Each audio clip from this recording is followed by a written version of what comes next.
What's going on, baseball fans? How are we doing? So over the last couple of days, there's been some reports over who the finalists could be for Seiya Suzuki. So in this video, I'm going to go over who those finalists are and who I think are the best fits for his services. Let's go talk about it. Before I get to the teams that I think are going to be the best fit for Seiya Suzuki, let's go over a couple of these articles first. So on Yahoo out of Japan, they were reporting that Seiya Suzuki to the Red Sox is looking very likely. So it says here, on the 25th, it was revealed that the Red Sox are the leading transfer destination for Seiya Suzuki. If we actually go a little further down, it says here, it turned out that several major players, I'm guessing those are pretty important, have sent information that Suzuki is the Red Sox. Now, it's not a clean translation by any means, but it's giving you an idea here that the Red Sox at least are major players for Seiya Suzuki. However, there was another article from Nikkan Sports out of Japan. They've been around for quite a while. I think around maybe 30 to 40 years. They've been doing reporting on sports, but they wrote here shortly after this article, they don't even mention the Red Sox in this article as being a major player. They actually say here, with the majority saying that the Red Sox and the Yankees are inferior to those with camp facilities in Florida. I don't know what that means exactly, but I don't know. They're saying that the Red Sox are inferior, but they have here at this point, the Mariners, Cubs, Giants, and Padres are expected to remain finalists. So we got 5 teams here: the Red Sox, Mariners, Cubs, Giants, Padres. I'm going to put these teams in order from 5 to number 1. So let's get to it. Starting off my list for the teams that are the best fit for Seiya Suzuki. Coming in at number 5, I have the Seattle Mariners. Now, the Mariners are interesting. They have, in my opinion, a pretty solid team already. They were fun in 2021, made a run there at the end. Couldn't quite get that wild card in the end, but they should be a team that you should not mess around with in 2022. If you take a look at their lineup, they got a lot of good pieces in this lineup. Sure, Kyle Seager on his way out, retired, but still a lot to like with this lineup with guys like J.P. Crawford. He brought in Adam Frazier, Jared Kelenic. That'd be great if he could take a step forward. Ty France was really solid last year, along with Mitch Haniger. Kyle Lewis was hurt a lot last year, but he was really good in 2020. You brought in Abraham Toro, who showed signs of being a really solid hitter. Jake Fraley had his moments last year. Overall, not a great season. He did have a 352 on base, which is pretty good, but the slugging of 369 was pretty low. But Jake Fraley, that's a guy who right now is your left fielder. Overall, I think personally he deserves another chance to show that he could be a full-time player. He was hurt at the beginning of the year last year, came back, was playing really well, and then he got COVID, and then when he came back, he just wasn't really the same. So Jake Fraley, a really up and down season last year. I would like to see what he could do over a full season. Give him that chance. I would like that personally. Only 26 years old. But if the Mariners feel like they need to make an upgrade at left field, Seiya Suzuki could be a really nice fit for them. Could you maybe rotate Fraley in and out? Maybe he could be a bench piece, fourth outfielder kind of a player. I don't know.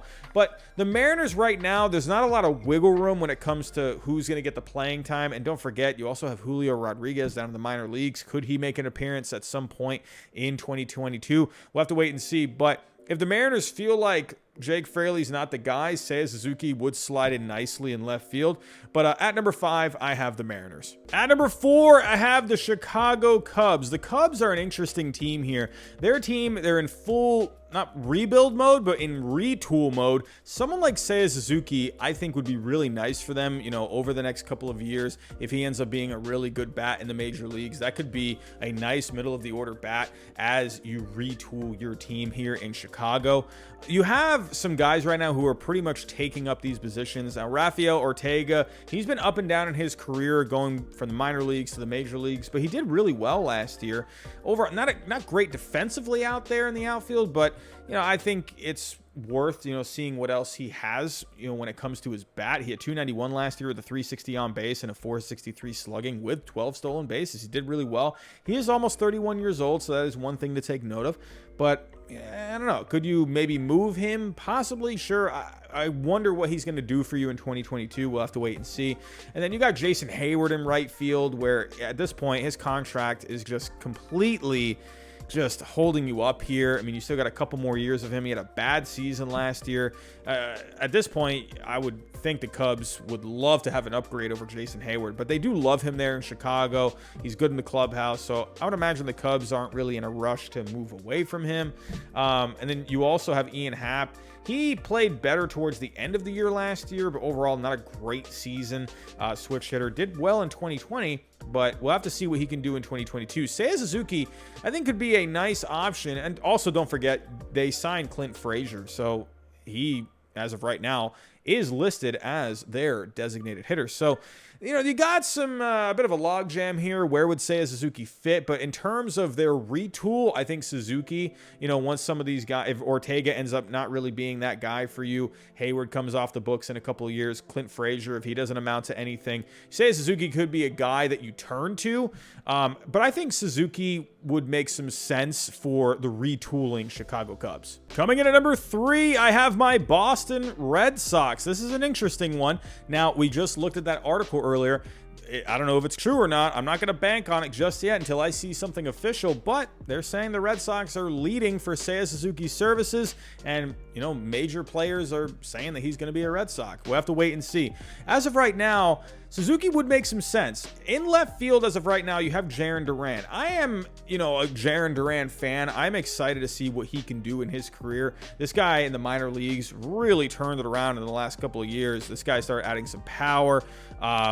You know, he turned from kind of a light-hitting second baseman to just a very good offensive outfielder. So Jarren Duran, excited to see what he can do, but if he's not ready, could Seiya Suzuki be a really nice right-handed bat to go in that lineup, especially at Fenway Park, hitting missiles over that green monster? That would be a sight to see. With Seiya Suzuki, he would essentially be replacing Hunter Renfroe. They traded him for Jackie Bradley Jr. As of right now, Jackie Bradley Jr. is listed as their center fielder.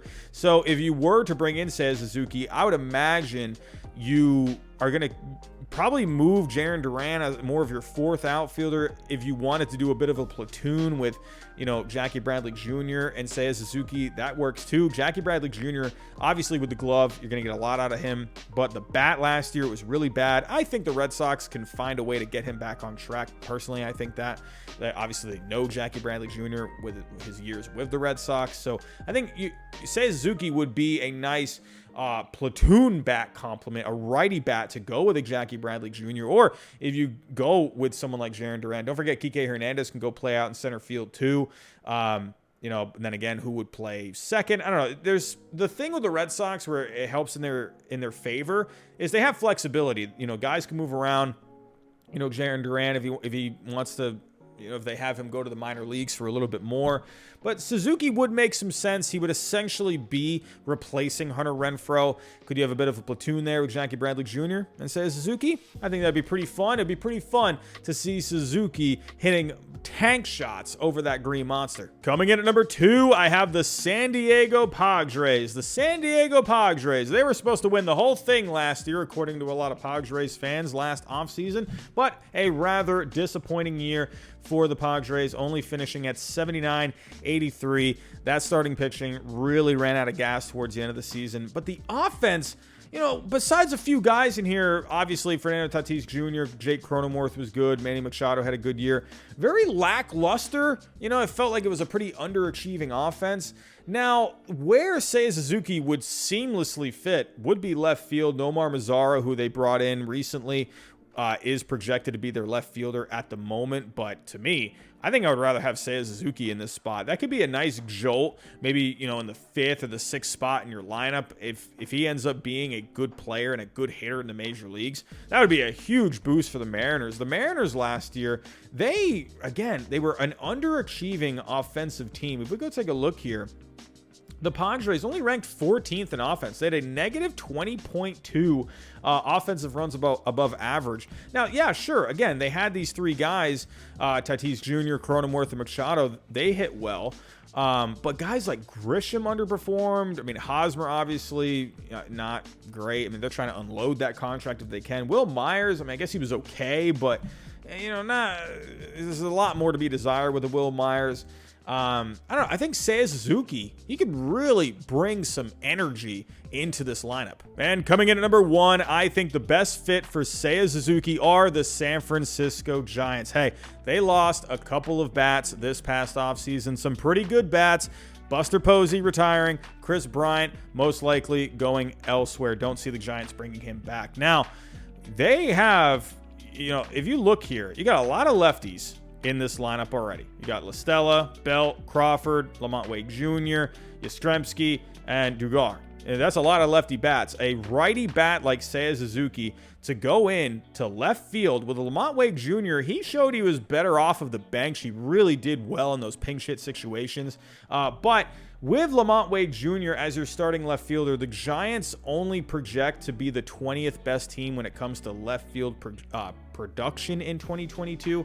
So to me, I think if you can get Seiya Suzuki, I think for the money, it kind of makes sense with what the Giants like to spend. The Giants usually don't like to give out these big contracts.